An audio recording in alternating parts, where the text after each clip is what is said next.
دخلت المسجد وصليت العشاء وصليت التراويح وصليت القيام مع الإمام، ووفقني الله إني أصلي مع الإمام حتى ينتهي. وبعدين كلمت محمد قلت له محمد تعال يلا خذني. طبعا أنا الآن محتاج أشتري شيء للعيد، ودائما في رمضان وخصوصا في العشر الأواخر المحلات ما تسكر يا جماعة حتى الصباح، يعني لأن الناس يتقضون. تقول فقلت لمحمد ودني السوق أبغى أشتري شيء. تقول وداني.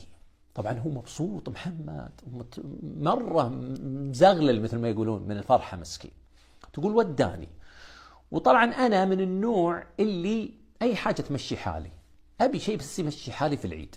تقول فنزلت ودخلت المحل. لما دخلت المحل وشفت قطعتين كذا عجبوني، قلت كم السعر؟ قال لي المحاسب 600 ريال.